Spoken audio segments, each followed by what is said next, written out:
Since the time you were a little girl, the world trained you to shrink. Be nice. Don't be too loud. Don't take up too much space. And when you dared to speak, to move, to stand tall, you were taught to say sorry. Sorry for interrupting, sorry for asking, sorry for existing. Look around, women everywhere are apologizing for things they don't need to apologize for. I'm sorry, but can I ask a question? Sorry, I just wanted to add something. Sorry for being late even when traffic, life, and reality had other plans. But here's the truth. Every unnecessary apology is a small surrender, a chip off your authority, a quiet permission slip that tells the world you're willing to step down, back off, and play small. Enough. This is the line in the sand. No more shrinking, no more begging for permission, no more apologizing for breathing, speaking, or leading. From this moment forward, you stop apologizing and start commanding. From the time you were a little girl, you were taught to smile when you didn't feel like it, to soften your voice so you didn't sound too harsh, to adjust your body language so others didn't think you were too aggressive. And every lesson was wrapped in one subtle but powerful command. Apologize for yourself. Apologize when you bump into someone. Apologize when you want to speak. Apologize for having an opinion. Apologize for wanting more. It becomes so ingrained that you don't even notice you're doing it anymore. Sorry slips out before you've even thought about whether it was necessary. This is the trap, the invisible prison that conditions you to shrink before you've even stood tall. The apology trap is not about taking responsibility when you've genuinely hurt someone. That's integrity, that's accountability, that's strength. The trap is about apologizing for things that do not require forgiveness, for things that are not wrong, for simply existing. And once that habit takes root, it spreads.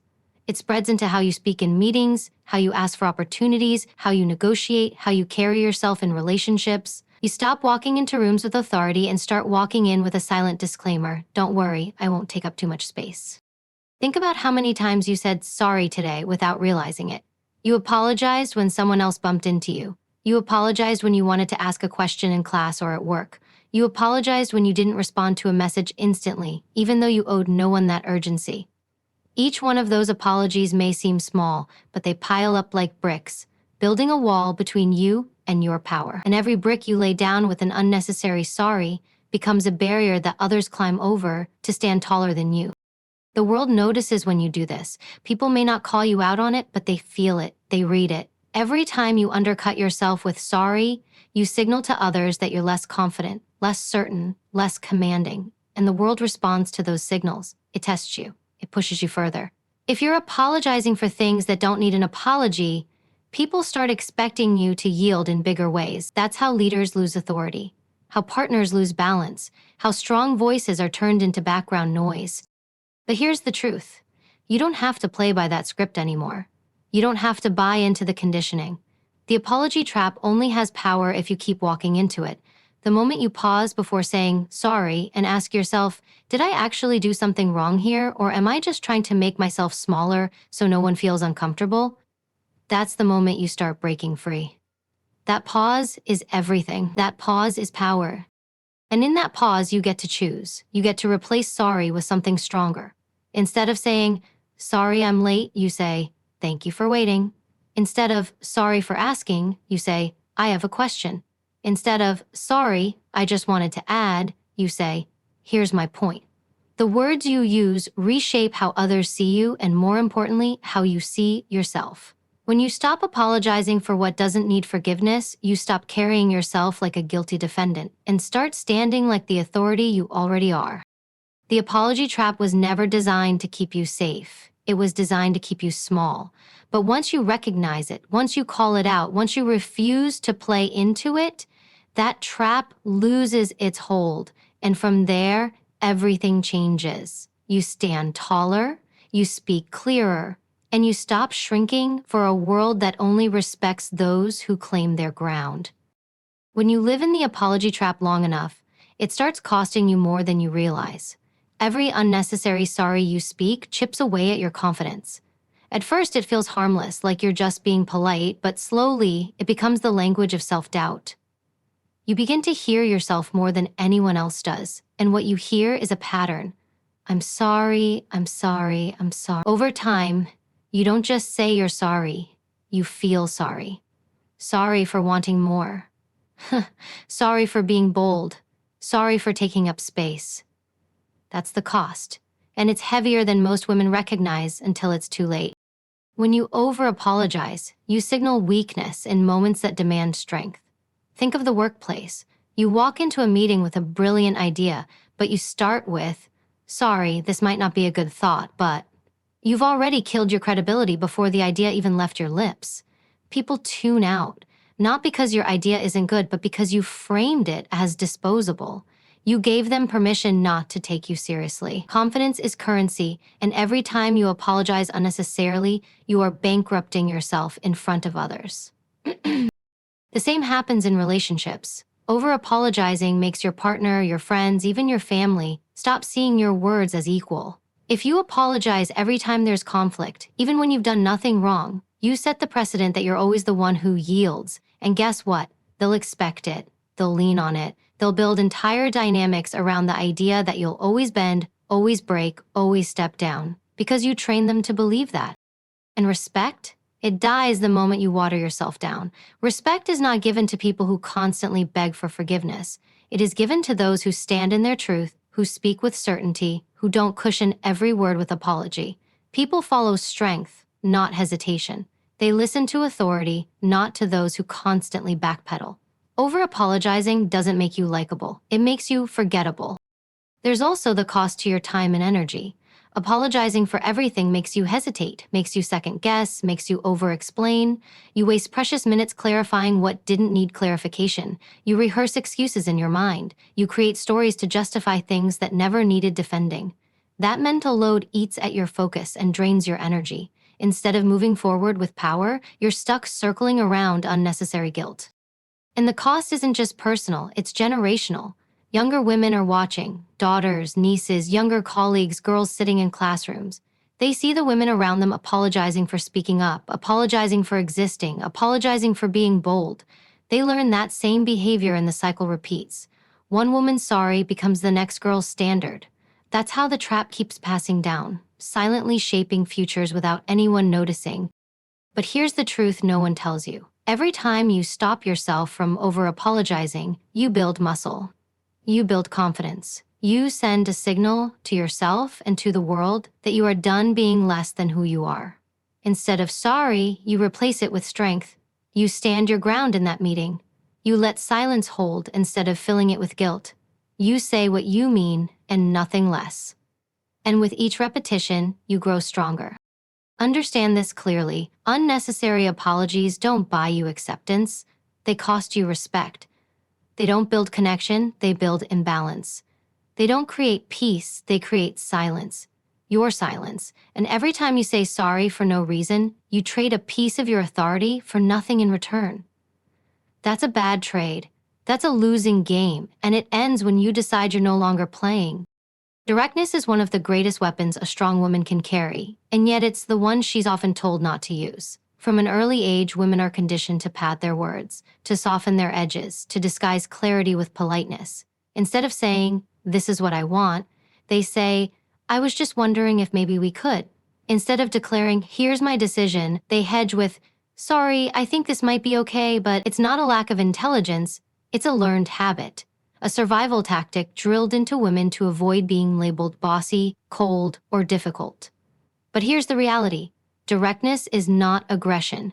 Directness is clarity, and clarity is power. Think about what happens when you speak without clarity. People don't take you seriously. They second-guess what you mean. They misinterpret your intentions. They assume you don't know your own mind. Ambiguity leaves a vacuum, and in that vacuum, others will fill the meaning for you. That is how you lose control. But when you are direct, there is no vacuum. There is no question about where you stand, what you want, or what you will tolerate. You eliminate doubt, you claim authority, you leave no cracks for others to crawl through and undermine you. Directness commands respect because it forces people to face the truth of what you are saying.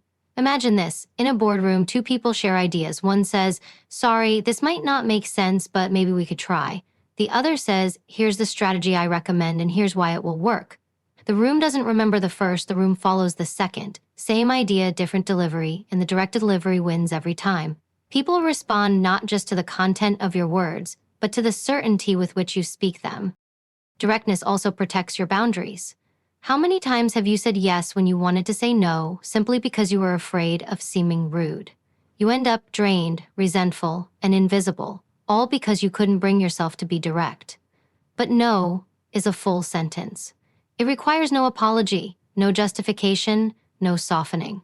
You don't owe anyone a song and dance about why you're setting a boundary. You owe yourself the honesty of standing firm in it. When you learn to say no directly, you reclaim your time, your energy, and your authority over your own life. Now, here's the tactical part. Directness is a skill, and like any skill, it can be trained. Start by stripping the fillers out of your speech. Notice how often you use words like just, maybe, kind of, or I think. These words weaken your message. They make you sound uncertain even when you're not. Instead of, I just think maybe we should try this, say, we should try this. Instead of, I kind of feel like this is wrong, say, this is wrong. Cut the extra weight and speak in clean, sharp lines. Practice in small ways. At a restaurant, instead of saying, sorry, could I maybe get some water if it's not too much trouble, say, can I get some water, please? At work, instead of emailing, sorry to bother you, but I was just wondering if you had time to look at this, write, please review this when you get a chance. The difference is subtle, but the effect is powerful. You begin retraining yourself to speak with authority, and over time, that authority becomes natural. Directness does not mean you have to raise your voice or be harsh. In fact, the most powerful directness often comes quietly, firmly, and without theatrics. It's the calm, unwavering tone that says, I know exactly what I mean, and I'm not moving. That kind of directness doesn't repel people, it earns their respect. It makes them listen harder. It sets the tone for every interaction that follows. And here's the secret. When you master directness, you stop apologizing for your presence. You no longer feel the need to explain, over-explain, or shrink your message. You step into a place where your words carry weight, where your presence carries authority, where your communication reflects exactly who you are, a woman who is unapologetic, unshaken, and unafraid to be clear. Because the truth is, the world doesn't have time for hesitation. Opportunities aren't won by those who beg softly at the edges. They are seized by those who step forward with certainty. Directness cuts through the noise. It saves time, it builds trust, and it transforms the way people see you, not as someone who needs approval, but as someone who sets the standard. So stop cushioning your voice. Stop editing yourself into invisibility. Speak the way you mean to live. Clear, bold, unapologetic. Because once you choose directness, you choose power. And that choice is yours. Every single time you open your mouth. Reclaiming your space is not about waiting for permission. It is about deciding that you belong exactly where you are and refusing to yield. For too long, women have been told to shrink, to cross their legs tighter, to lower their voices, to take the back seat. Society whispers, don't be too loud, don't be too ambitious, don't intimidate anyone. And those whispers work like invisible shackles. You begin to make yourself smaller in rooms where you should be standing tall. You laugh at jokes that belittle you. You let people interrupt and talk over you. You hand away the floor when it was yours to begin with. But here's the truth. No one is going to hand you space. The world isn't designed to say, here, take the microphone, take the promotion, take the lead. No, if you want space, you claim it. You take it with your posture, with your voice, with your presence. You walk into the room not hoping to be noticed, but knowing that you command attention. And when people try to crowd you out, you don't step back, you step forward. That is the mindset shift every strong woman must embrace. You don't wait to be invited to the table, you pull up your chair and sit down. Think about the last time someone interrupted you. Maybe it was in a meeting, maybe at home, maybe with friends. How did you respond? Most women let it slide. They back off, they quiet down, they say nothing because they don't want to be seen as rude. But here's the reality. Letting others silence you is not politeness, it is permission. And every time you give that permission, you train people to believe your voice can be ignored. Reclaiming your space means you stop handing out that permission. The next time someone cuts you off, you don't apologize, you don't fade, you look them straight in the eye and say, I wasn't finished. Those 3 words carry more power than an entire speech when spoken with certainty. Reclaiming your space also means protecting your physical presence. How many times have you squeezed yourself into the smallest seat, folded your arms tight, hunched your shoulders just to avoid taking up too much room? Men don't do this. They spread out. They claim the chair, the table, the air around them, and the message they send is clear. I belong here. You need to do the same. Sit tall, shoulders back, feet planted. Don't cross your arms in defense. Open them in command. Your body tells the world how much power you carry before your mouth ever opens. Stop telling it you're small. In relationships, reclaiming your space looks like holding your ground emotionally. Too many women apologize their way into silence when their boundaries are crossed. They accept disrespect to keep the peace. They carry the weight of emotional labor while pretending it's not crushing them. But strength is not about absorbing everything quietly. Strength is about saying, this is not acceptable, this is my line, and it will not be crossed. That clarity doesn't make you harsh, it makes you sovereign. You are not a doormat, and anyone who treats you like one only does so because you allowed it. Stop allowing it. In the workplace, reclaiming your space is non-negotiable. If you want to lead, you cannot whisper your way into leadership. You take ownership of projects, you own your contributions, you speak your wins out loud without apology. Too many women diminish their accomplishments because they fear being called arrogant. Let me tell you something. Arrogance is inflating yourself beyond your worth. Confidence is owning exactly what you've done. You've earned that seat, that recognition, that authority. Claim it. The people who call you arrogant are often the same people who feel threatened by your strength. And if they're threatened, that's not your problem. That's proof you're doing it right. Here's the tactical truth. Reclaiming your space requires practice. Start small. In conversations, don't backpedal when you state your opinion. Say it once, clearly, and let silence hold. In your posture, stop folding yourself. Expand. Stand in the center of the room instead of the corner. Volunteer to go first instead of waiting until last. Step into positions where you can be seen, even if it makes you uncomfortable. Discomfort is the price of growth, and reclaiming your space demands that you walk through it again and again until it feels natural.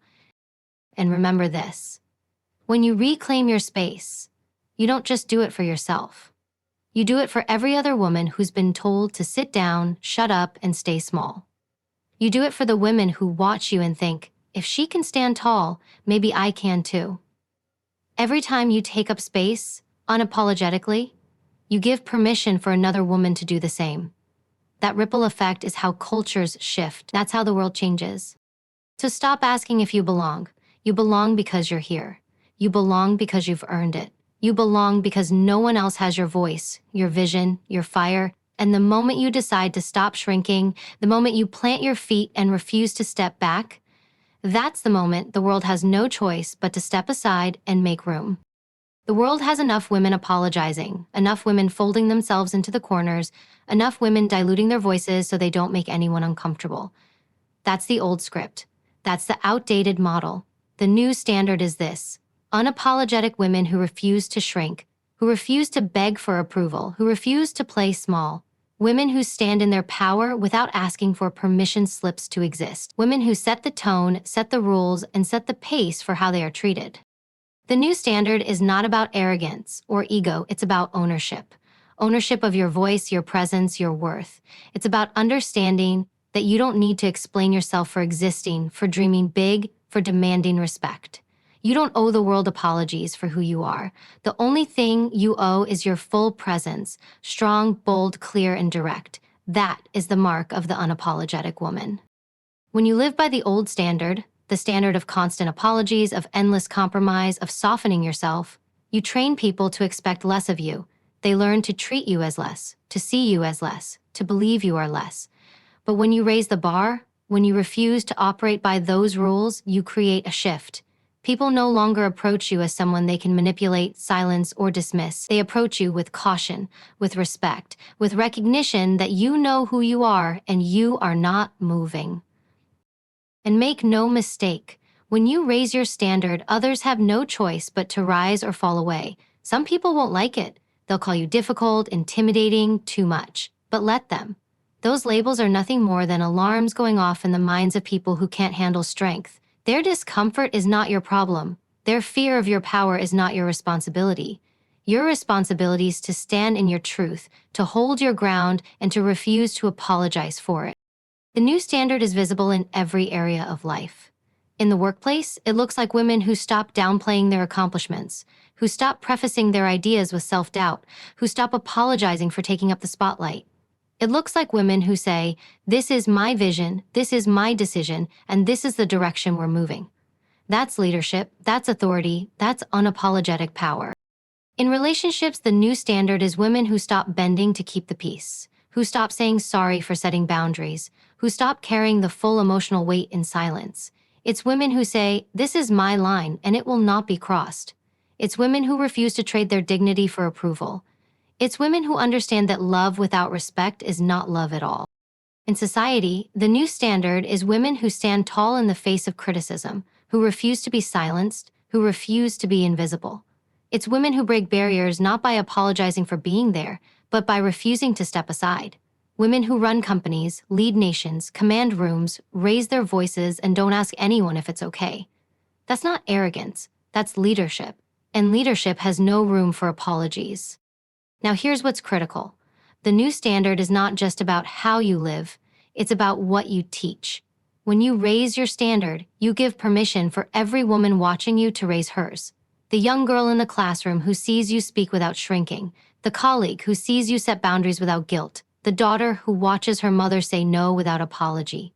Every act of unapologetic power becomes a blueprint for others to follow. That's how cultures shift. That's how generations change. But you have to understand the new standard will not come without resistance. People who benefit from you apologizing will not cheer when you stop. They'll test you. They'll push you. They'll try to make you second-guess yourself. And in those moments, you have to stand firm. You have to remember why you chose this path in the first place. You have to remind yourself, I do not exist to make others comfortable. I exist to live in my full authority, unapologetically. The new standard demands courage. It demands that you hold your ground when it'd be easier to give in. It demands that you use your voice when silence would feel safer. It demands that you step into spaces that were not built for you and say, I belong here anyway. That courage doesn't mean you'll never feel fear. It means you'll move forward regardless. It means you'll stop apologizing for your fear, too. So here is the challenge. The next time you feel an apology rise in your throat, stop. Ask yourself, am I apologizing for doing wrong, or am I apologizing for being strong? If it's the second, cut it. Replace it with strength. Replace it with certainty. Replace it with the truth. Every moment you do this, you raise the standard. Not just for yourself, but for every woman who sees you. This is the new standard. No more shrinking, no more begging, no more unnecessary apologies. Women who walk unapologetically, who speak unapologetically, who live unapologetically. Women who no longer fit into the mold because they've built their own. And the question is not whether you can do it. The question is whether you will. Whether you will raise your standard and refuse to lower it again. Whether you will choose unapologetic power over comfortable silence. Whether you will walk out of this room and live the life of a woman who does not apologize for who she is ever again. So the choice is yours. Stay in the old standard of shrinking or rise to the new standard of unapologetic strength. The world will treat you according to the rules you set. The only question is, what standard will you allow them to follow? Stop apologizing, stop shrinking, stop waiting for someone to hand you the permission to exist. You already have the right to stand tall, to speak with clarity, to command respect. Every time you silence yourself, you hand away a piece of your power. And every time you choose to stand firm, you claim it back. The world will test you. It will try to push you back into smallness. It will try to convince you that being quiet, soft, and apologetic is the only way to be accepted. But let me remind you, acceptance without respect is nothing. Approval without dignity is worthless. You don't need anyone to approve of your existence. You need to approve of yourself. The most powerful move you will ever make is to stop apologizing for who you are. Not when you speak, not when you dream, not when you take up space, not when you lead. The strongest women are not the ones who bend until they break. The strongest women are the ones who stand tall, unshaken, and refuse to apologize for their strength. So from this moment forward, every time the word sorry rises in your throat when it doesn't belong there, you cut it off. Replace it with truth. Replace it with power. Replace it with certainty, because the woman you were taught to be, small, quiet, apologetic, is not the woman you were born to be. You were born to lead, you were born to command, you were born to live unapologetically, and the world will only rise to the level of the standard you set. So raise it high, hold it firm, and never lower it again. Now step forward. Walk into every room, every conversation, every challenge, and make them feel your presence.